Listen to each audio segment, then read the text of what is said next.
ஓம் முருகா போற்றி, கந்தா போற்றி, கடம்பா போற்றி, கதிர்வேலா போற்றி, அறுபடை வீடு கொண்ட முருகா போற்றி. என் செல்ல பிள்ளையே, இது திருச்செந்தூர் முருகனின் அருள்வாக்கு. இதை கேட்ட நாள் முதல் மிகப்பெரிய வெற்றி உன்னை நிச்சயமாக தேடி வரும். கேட்காமல் தாண்டி செல்லாதே என் செல்லவே. உனக்கான வாய்ப்புகள் கிடைக்கும் போது அதை சரியாக பயன்படுத்திக் கொள். கஷ்டங்களையும் துயரங்களையும் நினைத்து கொண்டிருந்தால் வாழ்க்கையில் எந்தவித முன்னேற்றத்தையும் நான் பார்க்கவே முடியாதுதானே. அதை உன்னால் சீக்கிரமாக அந்த மாதிரியான ஒரு முன்னேற்றத்தை அடையவும் முடியாது. துயரங்களை நினைத்து கொண்டிருந்தால்தான். அதை மறக்க கற்றுக்கொள். உனக்காக கிடைக்கும் சிறிய வாய்ப்பு அது நாளை மிகப்பெரிய வெற்றியை தரும் வாய்ப்பாக மாறும். வாய்ப்பு என்பது அது ஒரு வடை மாதிரி தான். நாம் தான் காக்கா போல தேடி போய் பிடிக்க வேண்டும். எதுவும் வீடு தேடு வரும் என்று காத்திருக்கக்கூடாது. சந்தர்ப்பங்கள் என்பது சிதறி போய்தான் கிடக்கும். சரியான வாய்ப்புகளை பயன்படுத்தி கொண்டோம் என்றால் அது நம்மளை வெற்றியை நோக்கித்தான் கூட்டிக் கொண்டு போகும். ஆகவே நீ முதலில் தைரியமாக இருக்க கற்றுக்கொள். கோழை பயத்தில் இருந்து விடுபட்டு வெளியில் வா. உனக்கான வாய்ப்புகள் தன்னால் வரும். உன்னுடைய என் மீதான நம்பிக்கையும் விசுவாசமும் என்றும் உறுதி கொண்ட நிலையில் உள்ளதுதானே. அது என்றும் மாறாதுதானே. அதனால் நீ எதற்கும் பயப்படக்கூடாது, தயங்கக்கூடாது, கலங்கக்கூடாது. எத்தனை நாட்களுக்கு பிறகு சிலருடன் நீ பேசினாலும் பாசம் அவர்களிடம் அப்படியே தான் இருக்கும். அப்படிப்பட்ட ஓர் உறவு கிடைப்பது வரம்தானே. அந்த உறவை பத்திரமாக கைப்பிடித்துக்கொள். வீழ்ந்தால் உன்னை தூக்கிவிட யாருமில்லை என்று உணர்ந்தவர்கள் எடுத்து வைக்கும் ஒவ்வொரு அடியையும் யோசித்து வைப்பார்கள். விழுந்தால் தன்னை நம்மை யாரும் தூக்கிவிட யாருமில்லை என்று உணர்ந்தவர்கள் எடுத்து வைக்கும் ஒவ்வொரு அடியையும் யோசித்து வைப்பார்கள். அப்படித்தானே. ஆகவே வாழ்க்கையில் நாம் நிறைய கஷ்டப்பட்டு விட்டோம். கடன் சுமை, கல்யாண தடை, நோய் பிரச்சனை, பிரிந்து சென்றவர்கள், உறவு பிரச்சனைகள், சொத்து பிரச்சனைகள், இப்படி ஒவ்வொருவருக்கும் ஒவ்வொரு விதமான பிரச்சனை அப்படி இருக்கத்தான் செய்யும். ஆகையால் எதை பற்றியும் கவலைப்படக்கூடாது என்றுதான் இந்த முருகப்பெருமான் உன்னிடம் எச்சரிக்கை செய்கிறேன். உனக்கான பிரச்சனையை நினைத்து கவலைப்பட்டால் அதற்குரிய முடிவு கிடைக்காமல் போய்விடும். ஆகவே முடிவு வேண்டும் என்றால் அதற்காக ஒரு சொல்யூஷனை நாம் தேடித்தான் செய்ய வேண்டும். யோசித்து செய்யத்தான் வேண்டும்.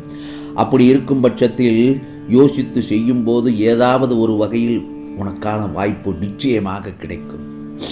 அந்த வாய்ப்பை தான் கவனமாக பயன்படுத்தி கொள்ள வேண்டும். ஒரு முறை கிடைத்த வாய்ப்பை நமக்கு சாதகமாக பயன்படுத்தி கொள்ளவும். அந்த வாய்ப்பை நழுவ விட்டுவிடக்கூடாது. எல்லோருக்கும் எல்லா நேரத்திலும் வாய்ப்பு கிடைத்து விடாது என் செல்லமே. உனக்கான நேரம் என்று ஒன்று வரும்.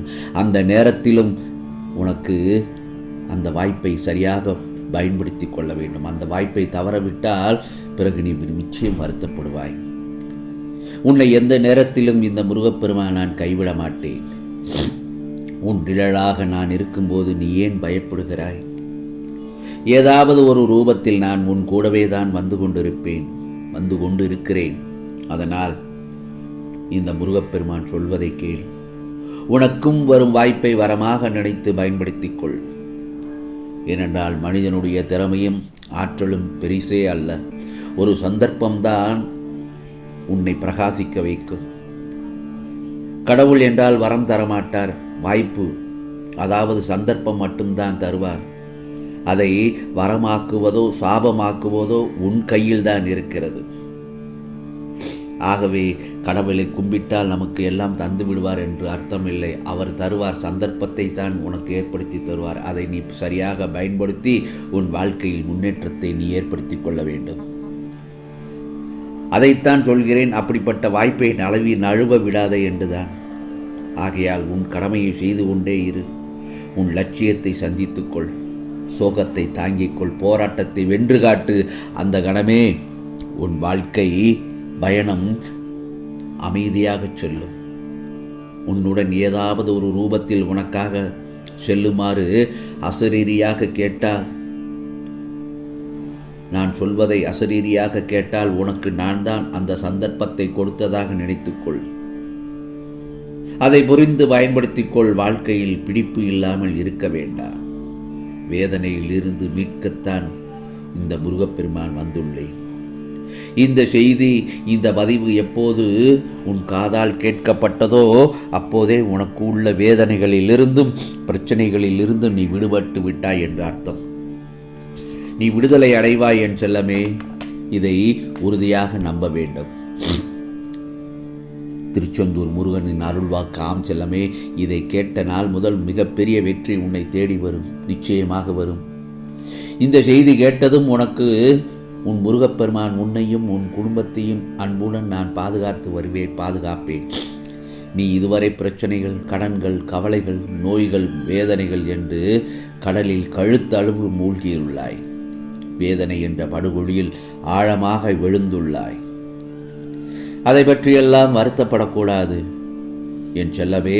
அமைதியாக இரு, பொறுமையை கடைபிடி, நம்பிக்கையோடு என்னை வழிபட்டு கொண்டே இரு, என் நாமத்தை சொல்லிக்கொண்டே இரு. முருகா, கந்தா, கடம்பா, கதிர்வேலா என்று என் நாமத்தை நீ உச்சரிக்க உச்சரிக்க உனக்கான ஒரு பலம் உன் மனதில் தெம்பு கிடைக்கும்.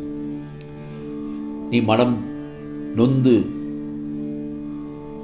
அந்த மாதிரியான ஒரு சூழ்நிலையில் இருக்கும் பொழுது என் நாமத்தை சொல்லிப்பார், உனக்கான தைரியம் பிறக்கும். முருகா, முருகா, வடிவேலா, செந்தூரா, அறுபடை முருகா என்று என் நாமத்தை சொல். இந்த திருச்செந்தூர் முருகன் எங்கிருந்தாலும் உன்னை தேடி ஓடோடி வந்து, வேலுண்டு வினையில்லை, பயிலுண்டு பயம் இல்லை என்ற வார்த்தைக்கு ஏற்ப உனக்காக நான் தோள் கொடுத்து உன்னை, உன் குடும்பத்தாரையும் உன்னையும் தூக்கி செல்வேன். ஆம், இது முருகனின் கட்டளை. நான் சொல்வதை வேத வாக்காக எடுத்துக்கொள். நம்பிக்கையோடு என்னை வழிபட்டு கொண்டே இரு. உன்னுடைய கவலைகளை எல்லாம் விட்டு ஒழித்து விடுவேன். என் செல்ல பிள்ளையே, உன்னுடைய துக்க நாள் முடிந்து விட்டது. என் மீது நம்பிக்கை வைத்து விசுவாசம் கொள். நீ கிடைத்தது, இழந்தது எல்லாம் உன் கையில் வந்தும் சேரும் நேரம் வந்துவிட்டது. நீ இழந்ததை திரும்ப பெறுவாய் சந்தோஷத்துடன். உன் கடன் சுமைகளை எல்லாம் நான் ஏற்றுக்கொண்டேன். உன் பிரச்சனைகளை எல்லாம் நான் தீர்த்து விடுவேன். உனக்கான ராஜயோகம் பிறந்து விட்டது. நீ விரைவில் அனைத்து இன்பங்களும் பெறுவாய். என் மீது உனக்கு இருக்கும் அளவு கடந்த பக்தியை எண்ணி இந்த முருகப்பெருமான் மிகவும் பெருமிதம் கொள்கிறேன். உனக்கானது நிச்சயமாக நல்லது நடக்கும். இது முருகனின் சத்திய வாக்கு, அருள் வாக்கு. ஓம் சரவண பவ, ஓம் சரவண பவ, ஓம் சரவண பவ.